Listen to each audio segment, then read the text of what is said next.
प्रदेश में कोरोना संक्रमित रोगियों का आंकड़ा 1337 पहुंचा। अब तक 162 मरीज हुए ठीक। उत्तर प्रदेश के 53 जिलों में कोरोना संक्रमित रोगियों का आंकड़ा 1337 पहुंच गया है। राज्य में सामने आए 153 नए मामलों में से 65 आगरा और 33 रायबरेली के मामले शामिल हैं। स्वास्थ्य विभाग द्वारा मंगलवार शाम को जारी रिपोर्ट के मुताबिक राज्य में कुल मौतों का आंकड़ा भी 21 पहुँच गया है, जिसमें 2 मौतें मुरादाबाद और 1 मौत अलीगढ़ में संक्रमित रोगी की हुई। रायबरेली में कोरोना वायरस संक्रमित रोगियों की संख्या 2 से बढ़कर 35 हो गई, क्योंकि तबलीगी जमात में शामिल लोगों के संपर्क में आने के कारण अधिक लोग संक्रमित हो गए। अधिकारियों के मुताबिक सोमवार तक जिले में केवल 2 रोगी थे। यह दोनों पिछले माह तबलीगी जमात के कार्यक्रम में दिल्ली शामिल होने गए थे। जिस इलाके में यह मामले मिले हैं उसे संक्रमित इलाका घोषित कर आसपास के लोगों को पृथक कर दिया गया है। अधिकारियों के अनुसार अभी तक 162 कोरोना संक्रमित रोगी ठीक हुए हैं, जिनमें से 22 रोगियों को मंगलवार को अस्पताल से छुट्टी दी गई है। प्रदेश में कौशाम्बी और हरदोई में आज कोई मामला सामने नहीं आया। इस तरह कोरोना वायरस से मुक्त जिलों की संख्या 10 हो गई है। इससे पहले प्रमुख सचिव स्वास्थ्य अमित मोहन प्रसाद ने मंगलवार को संवाददाता सम्मेलन में बताया था कि कल 3129 नमूने टेस्टिंग हेतु भेजे गए, जिनमें से 2800 नमूनों की जांच की गई। अब तक 34,285 लोगों के नमूने जांच की गए, जिनमें से 32,991 लोगों की रिपोर्ट नेगेटिव आई है। 1,242 लोगों को पृथक वार्ड में रखा गया है।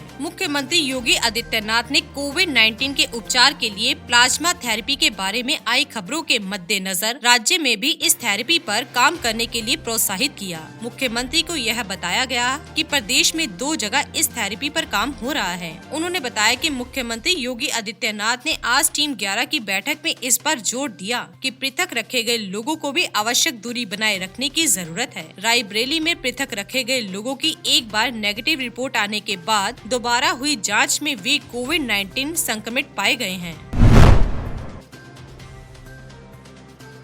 पीएम किसान मानधन योजना, किसानों को सिर्फ 55 रुपए महीने जमा कर मिलती है 3000 रुपए की पेंशन। करें आवेदन। क्या आप भी खेती करते हैं? यदि हाँ, तो फिर किसान होने के नाते आप भी अपना रिटायरमेंट प्लान कर सकते हैं और 60 साल की उम्र के बाद 3000 रुपए मासिक पेंशन के हकदार हो सकते हैं। प्रधानमंत्री किसान मानधन योजना के तहत खाता खुलवाकर आप यह लाभ ले सकते हैं। 18 साल से 40 साल तक की उम्र के किसान इस योजना से जुड़ सकते हैं। अब तक इस स्कीम से देश के 20,13,913 किसान जुड़ चुके हैं। किसानों को वृद्धा अवस्था में सामाजिक सुरक्षा देने के लिहाज से शुरू की गई यह स्कीम से जुड़ने के लिए यह जरूरी है कि आपके पास 2 हेक्टेयर से अधिक भूमि न हो। राज्य या केंद्र शासित प्रदेश की भूमि रिकॉर्ड में 1/8/2019 तक जिनका नाम है वे इसके लिए अप्लाई कर सकते हैं। इसके तहत किसानों को 60 साल की आयु के बाद 3000 रुपए प्रति माह की पेंशन मिलती है। अब यदि इस स्कीम के लिए जमा होने वाले प्रीमियम की बात करें तो यदि आप 18 साल की उम्र में जुड़ते हैं तो हर महीने 55 रुपए जमा करने होंगे और यदि 40 की आयु में जुड़ते हैं तो फिर 200 रुपए प्रति माह खर्च करने होंगे। इसके लिए आपको अपने नजदीकी कॉमन सर्विस सेंटर जाना होगा। आपके पास आधार कार्ड और बैंक खाते की पासबुक होना जरूरी है। पहली किस्त आपको यहीं देनी होगी। आधार कार्ड के ऑथेंटिकेशन के बाद आपका रजिस्ट्रेशन हो जाएगा। इसके बाद हर महीने ऑनलाइन ही आपके खाते में पेमेंट कट जाएगी। आपकी रजिस्ट्रेशन के एवज में एक किसान पेंशन अकाउंट नंबर भी जनरेट होगा और आपको किसान कार्ड मिल जाएगा।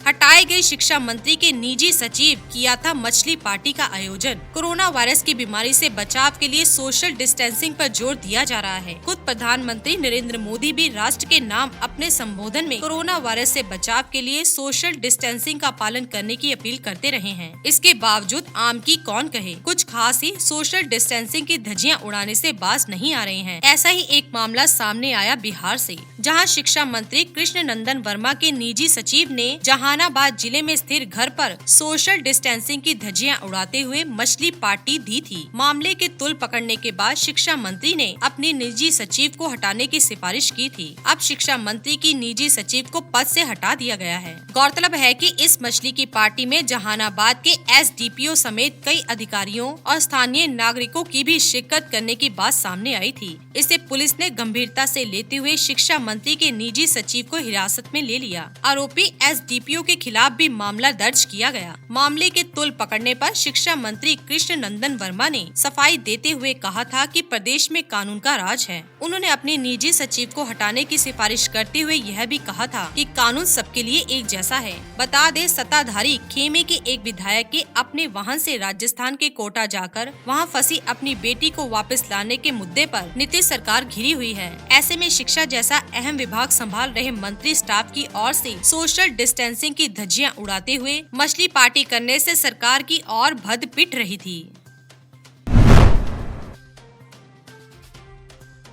उत्तर प्रदेश के 56 जिलों में खुलेंगे उद्योग धंधे। 19 संवेदनशील जिलों में फिलहाल छूट नहीं। केंद्र सरकार की ओर से लॉकडाउन में छूट को लेकर जारी की गई गाइडलाइंस के बाद उत्तर प्रदेश के मुख्यमंत्री योगी आदित्यनाथ ने रविवार को सभी जिलों के डीएम के साथ वीडियो कॉन्फ्रेंसिंग के जरिए बातचीत की। इस दौरान मुख्यमंत्री ने राज्य के 19 अति संवेदनशील जिलों में 20 अप्रैल से लॉकडाउन में ढील देने के निर्णय की जिम्मेदारी संबंधित जिलाधिकारियों के विवेक पर छोड़ दी। मुख्यमंत्री योगी आदित्यनाथ ने जिलाधिकारियों से कहा कि वे लॉकडाउन को लेकर जो भी फैसला करें उससे शासन को अवगत कराते रहें। मुख्यमंत्री योगी आदित्यनाथ के साथ यूपी के सभी जिलाधिकारियों की चर्चा में यह फैसला लिया गया कि कोरोना संक्रमण के लिहाज से राज्य के 19 अति संवेदनशील जिलों में लॉकडाउन में ढील देने का निर्णय वहां के जिला अधिकारी करेंगे। इन जिलों में हॉटस्पॉट एरिया में लॉकडाउन में किसी भी तरह की छूट नहीं दी जाएगी। ऐसे अति संवेदनशील जिलों में आगरा, लखनऊ, गौतम बुद्ध नगर, गाजियाबाद, मेरठ, कानपुर, मुरादाबाद, वाराणसी,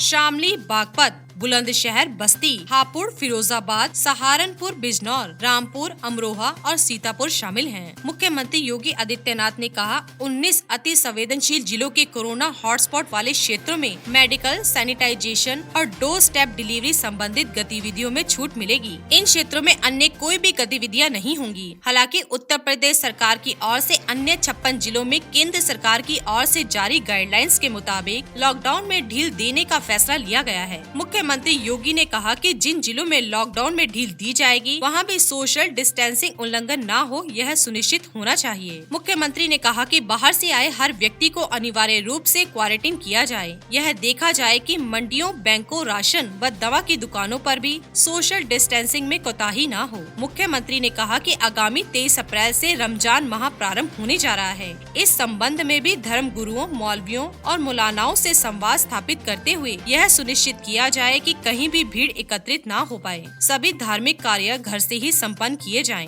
राजधानी लखनऊ में लॉकडाउन में अभी कोई छूट नहीं दिए जाने का निर्णय लिया गया है। डिप्टी सीएम ने प्राइवेट स्कूलों को दिया ये निर्देश, कहा सख्ती से हो पालन। देश में लॉकडाउन के दौरान उत्तर प्रदेश में निजी स्कूलों की मनमानी को लेकर राज्य के माध्यमिक एवं उच्च शिक्षा मंत्री डॉक्टर दिनेश शर्मा ने सख्त निर्देश जारी किए हैं। उत्तर प्रदेश उप मुख्यमंत्री दिनेश शर्मा ने प्राइवेट स्कूलों में फीस को लेकर आदेश दिए कि राज्य में कोई भी स्कूल अगले 3 महीने की फीस एक साथ जमा कराने के लिए अभिभावकों पर दबाव न डाले। डिप्टी सीएम ने कहा कि उन्हें शिकायतें मिल रही हैं कि राज्य के कई प्राइवेट स्कूल अभिभावकों पर 3 महीने की फीस जमा कराने को लेकर दबाव डाल रहे हैं। अगर ऐसा करता कोई पाया गया तो उसके खिलाफ सख्त से सख्त कार्रवाई होगी। साथ ही उन्होंने राज्य के सभी प्राइवेट स्कूलों को निर्देश दिया है कि लॉकडाउन के चलते किसी से भी 1 महीने से अधिक की फीस न ली जाए। साथ ही यदि कोई छात्र फीस जमा नहीं कर पाता है तो ऐसी स्थिति में स्कूल उस छात्र को ऑनलाइन शिक्षा के लिए मना नहीं कर सकता। जहां तक राज्य में स्कूल के खुलने का सवाल है, इस पर अभी तक कोई फैसला नहीं लिया गया। डिप्टी सीएम पहले इस पर बात बता चुके हैं कि लॉकडाउन के बाद ही स्कूलों को खोलने के संबंध में कोई निर्णय लिया जाएगा, लेकिन जब भी स्कूलों को खोला जाएगा उन्हें पूरी तरह से सैनिटाइज्ड अवश्य किया जाएगा। इसी के साथ ही दोस्तों, अगर आपको ये वीडियो पसंद आया हो तो इसे आप लाइक कीजिए, अपने दोस्तों रिश्तेदारों के साथ शेयर कीजिए और सब्सक्राइब कीजिए। साथ ही साथ बेल आइकन को प्रेस करें ताकि नया नोटिफिकेशन आप तक सबसे पहले पहुंच सके। धन्यवाद दोस्तों।